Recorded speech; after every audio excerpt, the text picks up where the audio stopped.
agradeço a Jesus pela honra e pela alegria de estarmos juntos novamente.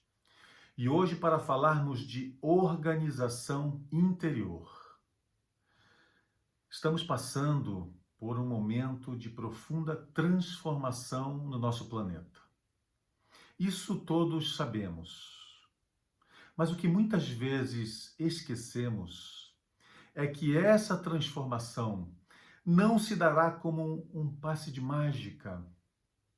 Essa transformação não é algo exterior, em que pudéssemos sentar, por assim dizer, nas nossas poltronas e confortavelmente assistirmos a essa transformação que está se dando em todos os campos do nosso planeta. A transformação social, a transformação científica, a transformação moral. Nós não podemos sentar e acreditar que essa transformação ocorrerá e que no fim de tudo nós então estaremos recebendo os benefícios de toda essa transformação que se opera no nosso planeta. Kardec nos diz, na Gênese, um dos livros do Pentateuco kardeciano, que a transformação do nosso planeta não vem mais das entranhas da Terra, mas das entranhas do ser. Significando dizer que a transformação que ora se opera em nosso planeta é uma transformação moral. E o nível de nosso planeta, o nível dessa transformação se medirá pela soma do estado moral, do estágio moral dos seus habitantes. É a média moral dos habitantes do nosso planeta que vai alçá-lo à condição de mundo regenerado. Portanto, se essa transformação é interior e se nós seremos considerados planeta regenerado, a Terra, quando essa soma, essa média moral dos habitantes do nosso planeta alcançar um patamar superior ao que nós encontramos hoje, e isso significa que nós não somos meros espectadores, que nós não podemos sentar e observar a mudança para, no futuro, usufruir de todas as conquistas. Nós fazemos parte dessa mudança, cada um de nós, porque a mudança se opera dentro de nós, nos nossos corações. A transformação de nosso planeta não é apenas uma transformação física, mas especialmente uma transformação moral. E transformação é mudança. Mudança de comportamento, mudança de hábito, mudança de paradigma, mudança de modelo, mudança nos nossos pensamentos, mudança na forma de nós sentirmos, de nós agirmos. O benfeitor espiritual, Manuel Filomeno de Miranda, na sua obra maravilhosa, intitulada Transformação Planetária, pela psicografia do nosso querido Divaldo Franco, já nos diz na primeira página que o novo modelo, o novo paradigma do nosso planeta transformado será de justiça, dever, ordem e amor. Ordem e amor. Tudo se fará na mais perfeita ordem. A ordem é necessária em absolutamente tudo nas nossas vidas, até mesmo para amar. Não é à toa que no capítulo 16 do nosso Evangelho segundo o Espiritismo, Jesus nos fala que nós não podemos amar a Deus e a Mamon. Nós não podemos servir a dois deuses ao mesmo tempo. Jesus não quis dizer que nós devemos desprezar a matéria, porque Mamon significa isso, a matéria, em hebraico, o próprio dinheiro. Jesus nunca disse que nós devemos desprezar a matéria, desprezar o mundo em que nós vivemos. Nós ainda vivemos na matéria. O que nós precisamos, dentro dos nossos corações, é servir a um só Deus, ao nosso Criador, ao nosso Pai. Mas não que nós devemos desprezar a matéria. Quando, no capítulo 12 do nosso Evangelho segundo o Espiritismo, Kardec nos fala, nos lembra Jesus, de que nós devemos amar aos nossos inimigos, Jesus não quis dizer, nos explica Kardec, que nós devemos colocar aqueles nossos inimigos no mesmo lugar nos nossos corações do que aqueles a quem mais amamos. Eles não caberiam no mesmo lugar nos nossos corações. Amar aos nossos inimigos é não opor reconciliação, é não desejar o mal, é não guardar mágoa. Amar aos nossos inimigos significa perdoá-los, perdoar as suas ofensas, as suas agressões contra nós, perdoar incondicionalmente. Significa não querer nos vingar, significa desejar o bem e, além disso, se nos surgir a oportunidade, amar aos nossos inimigos significa mesmo fazer o bem, socorrê-los sempre que eles precisem, ainda que nos façam o mal.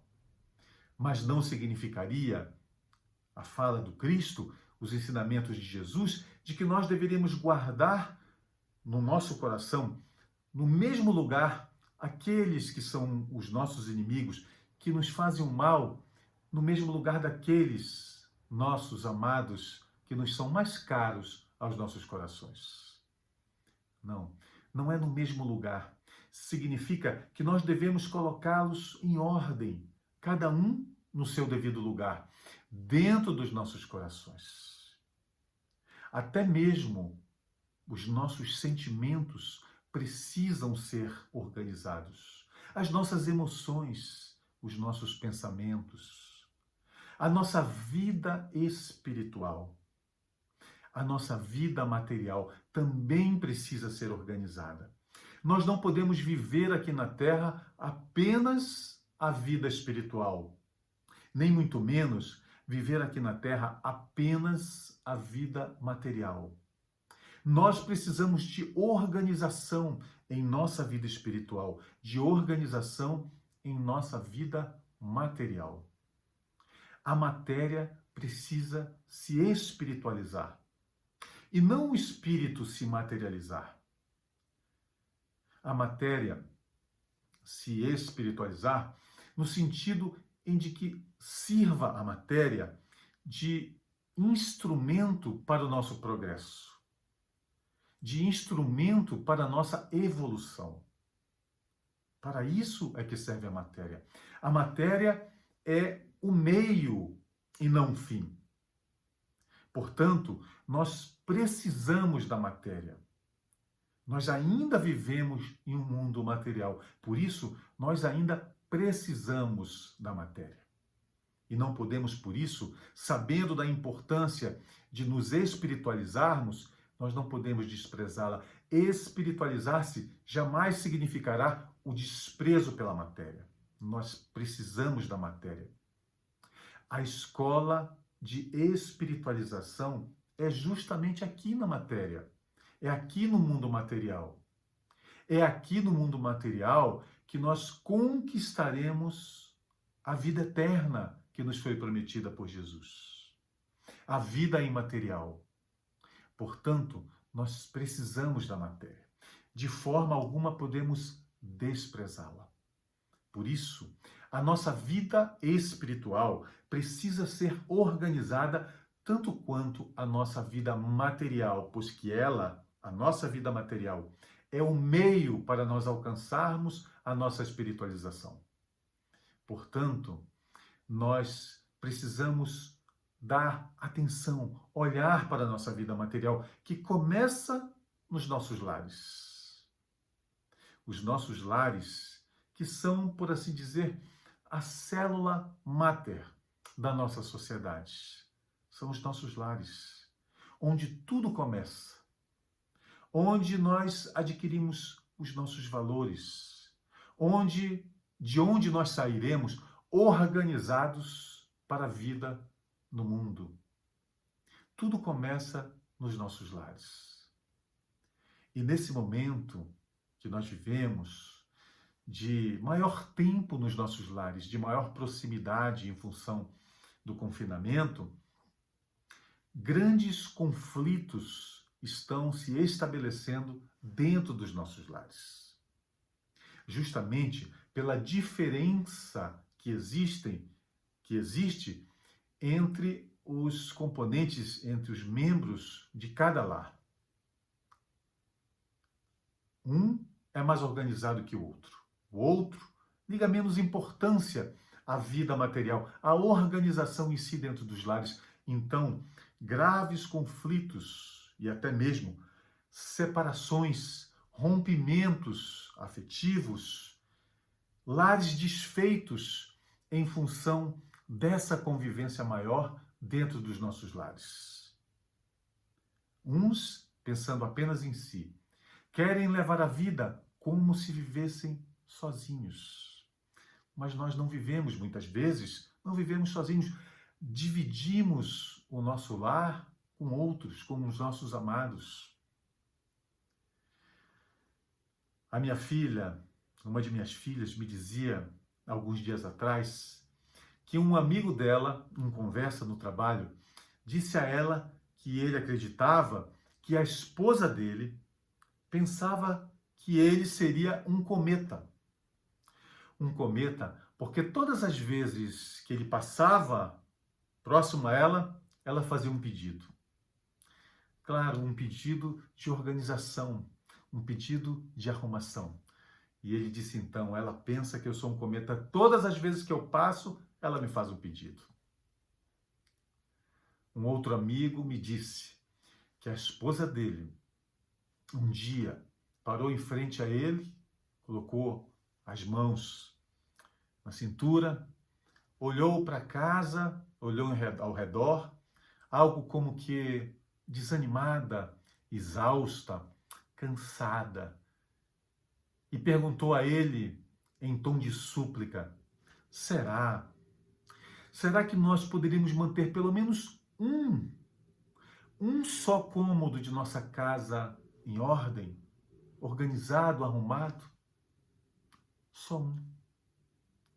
Muitas vezes nós acreditamos que podemos viver da forma que bem quisermos, da forma que desejarmos, e muitas vezes nós esquecemos de nos importar com o que o outro sente, com o que aquele que convive conosco nos nossos lares sente, o que eles pensam em função do nosso comportamento, como eles se sentem na convivência conosco. Nós nos importamos tão somente com aquilo que nós pensamos e nós sentimos, esquecendo e muitas vezes desprezando o que nós levamos ao coração dos nossos amados, ao coração daqueles que dividem conosco o nosso lar, que é um lugar tão sagrado. Nós costumamos classificar aqueles que gostam de viver uma vida organizada como metódicos, excessivamente exigentes. E muitas vezes classificamos a organização como patologia. Eu lembro de um trabalhador da nossa casa espírita, um amigo do coração, que sempre chega mais cedo à nossa casa e arruma os copos de água mineral para que essa água seja fluidificada. E ele arruma então os pequenos copos de plástico de forma perfeita ao lado do garrafão de água mineral. Ele arruma os copos de forma perfeita e vai colocando em cima de cada pilha de copos um papel para que ele construa então a outra pilha de copos e mais uma folha de papelão e uma outra pilha de copos, porque o movimento da casa em certos dias é muito grande, e ele arruma aquilo de forma perfeita. E alguns brincam e dizem a ele: isso é toque, Isso é transtorno obsessivo compulsivo, classificando a organização do meu querido amigo como transtorno obsessivo compulsivo.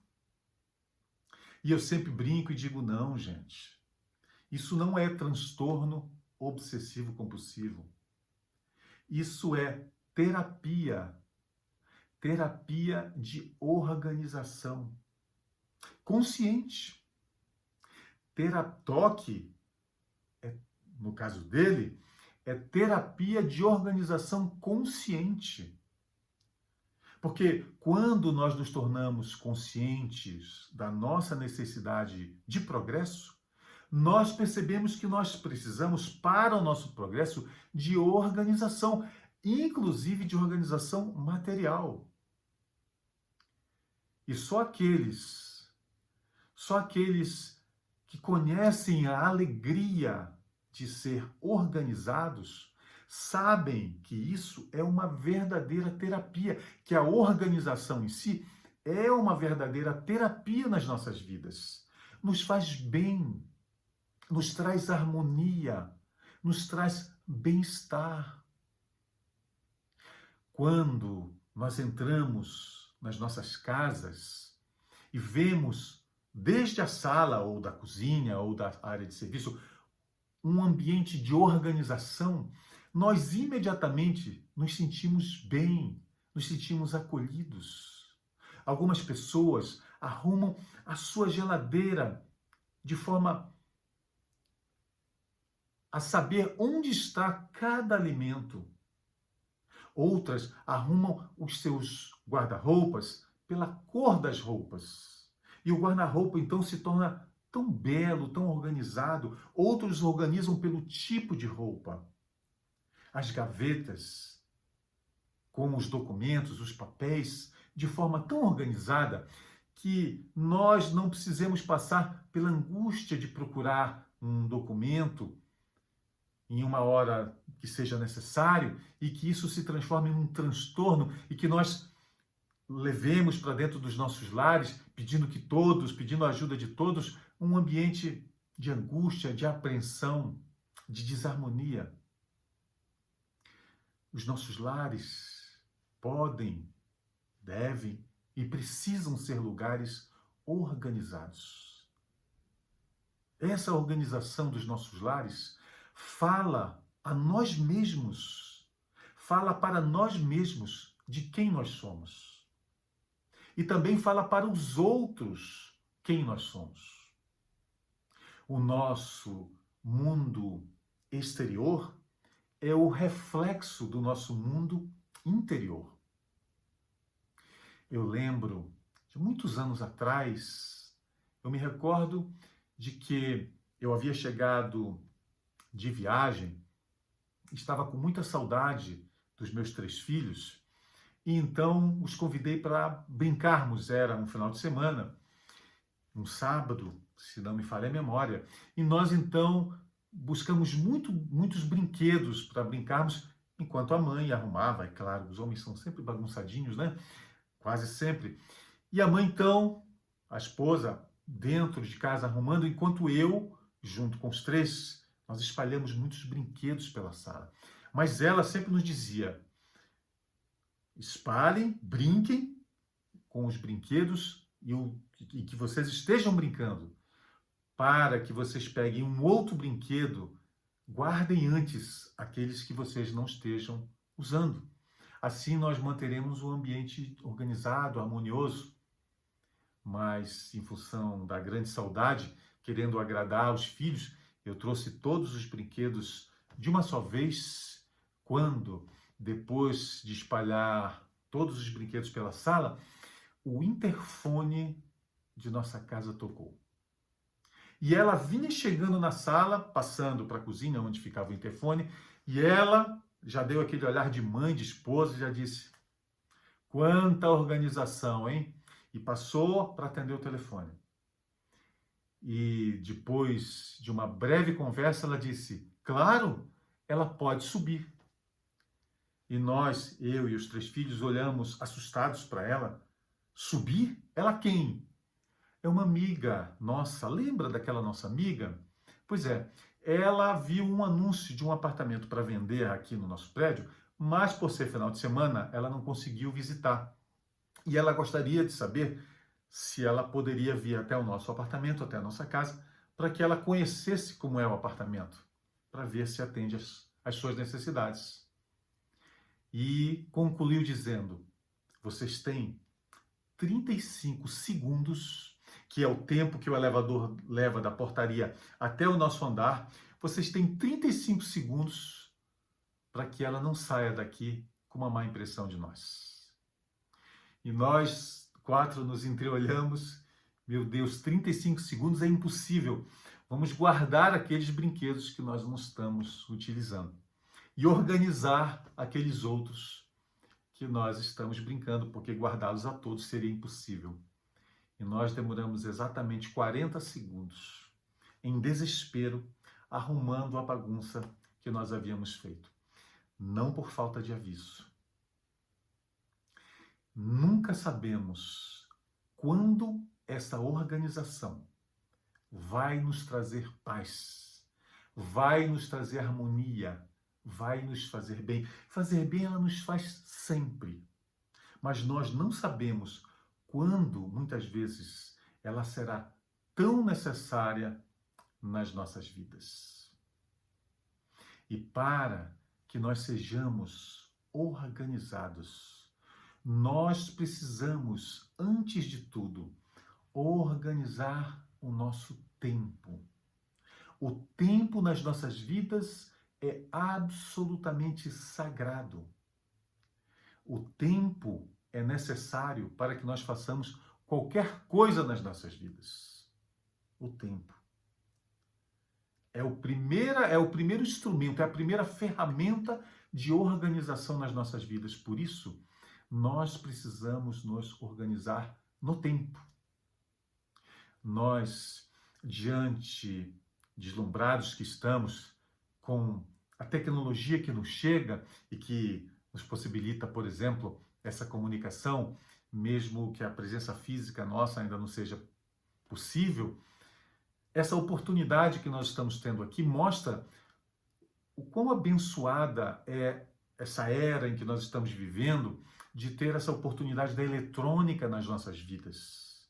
Mas nós precisamos verificar, nos organizar no nosso tempo, de que forma nós estamos usando essa eletrônica. Quanto tempo nós gastamos para quê e para quê dentro dos nossos aparelhinhos? Há algumas semanas atrás, eu me surpreendi com uma mensagem no meu celular. A mensagem dizia: a sua média semanal com a sua tela ligada é e disse o número de horas, que passava, média diária, que passava de 5 horas. Então eu me assustei diante daquele tempo todo, 5 horas por dia, todos os dias, 7 dias por semana, e eu, diante daquela surpresa, daquele susto, fui verificar de que forma eu estava usando o meu aparelho celular. E verifiquei que, como eu preciso usá-lo no trabalho, como eu uso o celular também para os atendimentos fraternos que nós fazemos, eu verifiquei que, felizmente, eu estava usando o tempo, a maior parte desse tempo, para coisas absolutamente necessárias, para o meu trabalho, para os atendimentos, mas para algumas amenidades. Então eu lembrei que, alguns anos atrás, eu, buscando otimizar o estudo da nossa doutrina espírita, e por serem muitas as obras tão encantadoras que a nossa doutrina espírita nos oferece, eu busquei uma forma de ler de forma mais rápido, um método que me ajudasse a estudar de forma mais rápida, a atingir um progresso maior no conhecimento da nossa doutrina, e então encontrei um curso que me ensinou a ler 200 páginas em 30 minutos. A média de um livro hoje, 200 páginas, em 30 minutos com compreensão.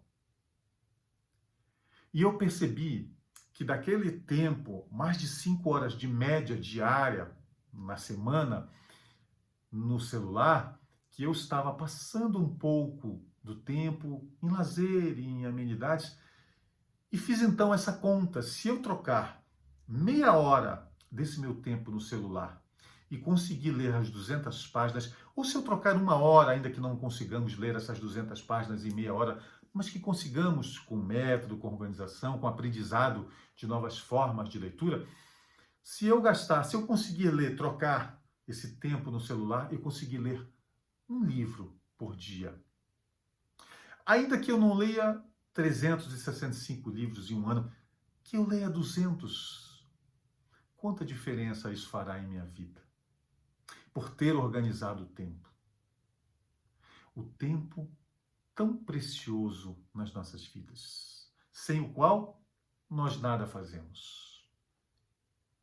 O tempo que, quando bem administrado, favorece a nossa própria saúde, inclusive a saúde física, quando, por exemplo, nós destinamos tempo para exercício físico, de forma organizada. Alguns anos atrás, em um hospital nos Estados Unidos da América, mais precisamente no hospital no MDA de Boston, quando nós estávamos, eu e o meu amado filho, lá no hospital para tratamento de saúde, eu fui surpreendido com uma mão no meu ombro, mas como eu estava sentado, eu e o filho, em uma cadeira que atrás havia um muro, eu percebi que não era uma mão física, mas o nosso anjo guardião, que nos ama e nos quer bem, sempre nos inspirando no bem, a me chamar a atenção, porque atrás de mim, em um mural, havia o resultado de uma pesquisa muito importante lá desse hospital, que é um dos maiores e mais modernos hospitais do mundo, sobre uma proteína chamada P53. Dizia o estudo que essa proteína era importantíssima no nosso sistema imunológico. Dizia o estudo que nós produzimos células com alterações genéticas em função de ataques do meio ambiente ou em função até mesmo da nossa respiração, da oxidação. E o estudo dizia que muitas vezes essas células que têm os seus genes alterados podem vir se transformar essas células em tumores malignos, inclusive o câncer. E que essa proteína P53, ela estaria envolvida na eliminação dessas células, na identificação e eliminação dessas células que poderiam se transformar em células malignas dentro do nosso organismo. Mas que a P53, essas células, essa proteína, funcionaria melhor no nosso sistema imunológico, identificando e eliminando essas células perigosas, quando nós estivéssemos dormindo entre 23 e 3 da manhã. Entre as 11 da noite e as 3 da manhã, essa proteína trabalha de forma muito mais eficaz do que no nosso estado de vigília. E quantas vezes, por falta de organização, nós perdemos minutos, horas preciosas do nosso sono físico, com amenidades, com trabalho, muitas vezes por falta de organização para efetuarmos o trabalho ou os estudos numa hora mais saudável. Portanto, a organização do nosso tempo também afeta diretamente a nossa saúde física. E a nossa saúde moral, também a nossa saúde moral. Porque nós precisamos de tempo para a nossa organização moral necessária. Nós precisamos nos organizar moralmente, nos conhecendo melhor, buscando o nosso progresso, de forma organizada, consciente, porque muitas vezes, por um equívoco muito grande, nós entendemos de forma equivocada a doutrina espírita. Em um dos seus fundamentos básicos, quando nós falamos da pluralidade das existências, muitas vezes nós associamos o nosso progresso tão somente a um tempo que nós nem sabemos identificar, ou então a um número determinado de encarnações, que também nós não sabemos identificar, porque em nenhum lugar das obras espíritas isso está escrito. E nós então acreditamos que o nosso progresso é fruto de encarnações sucessivas, muitas encarnações, muito tempo, sem que nós nos demos conta de que o tempo não é a única variável para a nossa transformação moral, e sim o nosso esforço, que precisa ser feito de forma organizada. Quão injusto seria Deus em colocar no mesmo patamar evolutivo dois espíritos, sendo um aquele que não tem o menor interesse, o menor esforço na sua própria transformação, e outro que os melhores esforços enverede para domar as suas más inclinações, para o seu aperfeiçoamento moral. Deus não seria Deus, porque não seria infinitamente justo, deixaria de ter um dos atributos essenciais, a divindade, se ele nos colocasse todos no mesmo patamar evolutivo, os que se esforçam e os que são indiferentes ao próprio progresso. Portanto, o nosso progresso não é apenas fruto de um tempo pré-determinado, de um número pré-determinado de encarnações, mas fruto de nosso empenho, de nosso querer, de nossa organização no nosso tempo, de nosso interesse no nosso progresso moral, de estagiar as nossas conquistas, porque nós precisamos estagiar as nossas conquistas. Nós precisamos ter consciência das nossas conquistas, porque sabendo delas, tendo consciência delas, nós saberemos que nós podemos mais. Estagiar as nossas conquistas, verificar as nossas imperfeições, estudar as nossas imperfeições de forma minuciosa, para que nós possamos buscar as virtudes necessárias para transformar essas imperfeições. Quanta coisa nós temos para pensar. Por isso também nós precisamos de nossa organização psíquica, de nossa organização psicológica, para que nós tomemos nas nossas mãos, de forma consciente, as nossas próprias vidas.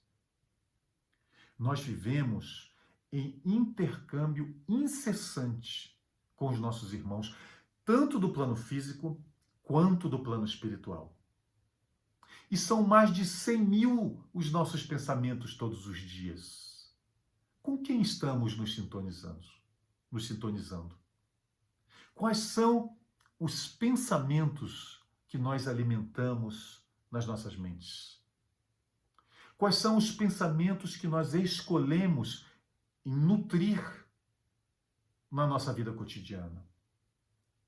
Se o intercâmbio é incessante, e se nós não nos organizarmos, se nós, de forma consciente, não escolhermos os pensamentos que digam respeito ao nosso próprio progresso, nós seremos tão somente reflexo do inconsciente coletivo no nosso planeta, que ainda vibra em um plano tão baixo, em função da destinação de mundo de prova e expiação, que é o nosso planeta Terra.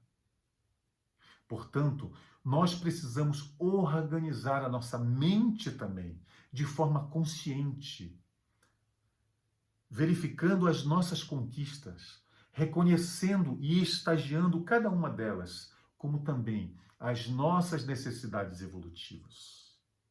Se não o fizermos, nós correremos o risco de cairmos diante das menores dificuldades. São inúmeros os irmãos que nós atendemos em estado de tristeza, de melancolia e mesmo de profunda depressão, porque uma das áreas de suas vidas se encontra em dificuldades. Muitas vezes, um pai de família que passa por uma dificuldade financeira, pela perda de um emprego, e que, claro, sofre por não poder levar de forma adequada o pão de cada dia à mesa dos filhos, da família, do seu lar. Mas muitas vezes o desespero bate à porta dos corações desses irmãos porque eles esquecem de lembrar de quantas conquistas já conseguiram nas suas vidas. Embora a dificuldade financeira momentânea, eles se permitem cair, se deixam abalar na fé, porque esquecem de quantas outras conquistas já tiveram nas suas vidas. A própria formação de um lar, o amor que une os seus amados dentro do lar, os seus estudos, a sua evolução intelectual, a sua evolução moral, os esforços que enverede para o seu próprio progresso, o amor que dedica à sua família, a sua honestidade, a sua integridade, a sua ética. Quantas conquistas! Portanto, nós precisamos ter a consciência, organizar a nossa vida sentimental, a nossa vida emocional, a nossa vida psíquica. Nós precisamos de organização nas nossas vidas. Organização evolutiva. Conscientes que nós precisamos estar de que o objetivo exclusivo de nossa encarnação, como nos ensina Kardec, no capítulo 13 do capítulo 11 do nosso Evangelho segundo o Espiritismo, no item 13, de que o objetivo exclusivo de nossa encarnação, é o nosso aperfeiçoamento moral. Quando nós temos essa consciência, então nós buscamos organizar as nossas vidas. Não é possível ter um progresso moral nas nossas vidas sem organização. Nós até conseguiremos progredir sem organização, mas no regime do pouco a pouco. No regime do pouco a pouco, que muitos se equivocam, classificando esse regime de pouco a pouco como um modelo a ser seguido, mesmo por aqueles que conhecem o Cristo, mesmo por aqueles que já têm a doutrina espírita nas suas vidas. Não. O pouco a pouco se aplica aos espíritos ignorantes no sentido do saber, ainda nas fases primitivas do estágio evolutivo, intelectual e moral. O pouco a pouco se aplica aos espíritos ainda rebeldes, contra muitas vezes o próprio Criador, mas não a nós. Nós que conhecemos Jesus, nós que temos a oportunidade do Evangelho nas nossas vidas, nós que temos a oportunidade sagrada de conhecermos a doutrina espírita nas nossas vidas. A quem muito foi dado, muito será pedido. E a nós, cristãos, a nós espíritas, muito foi dado. Por isso, muito nos será pedido. Precisamos, então, organizar as nossas vidas, em todas as áreas, para que nós possamos aproveitar cada uma dessas sagradas oportunidades que Jesus nos concede.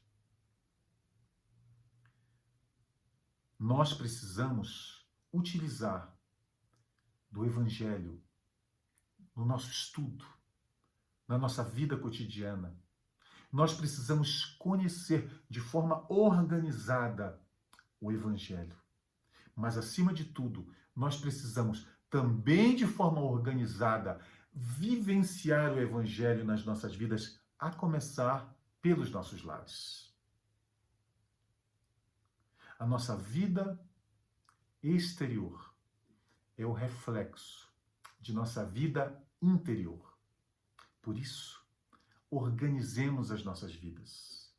Organizemos a nossa vida interior e organizemos a nossa vida exterior. O começo, o início de tudo, será sempre nos nossos lares. O lugar sagrado para a nossa redenção é o nosso lar. E a vida imaterial é a nossa destinação. As promessas do Cristo, da vida imortal, estão na nossa vida imaterial, na nossa encarnação em mundos de vida imaterial. Para isso, basta o seguirmos, basta trazermos o seu Evangelho, o Evangelho do Cristo, o Evangelho de Jesus para as nossas vidas, de forma organizada, diária, habitual, cotidiana. O novo paradigma é de dever, de justiça, de organização e de amor. Nós podemos. Nós podemos e depende única e exclusivamente de nós, do nosso querer e de nossa organização.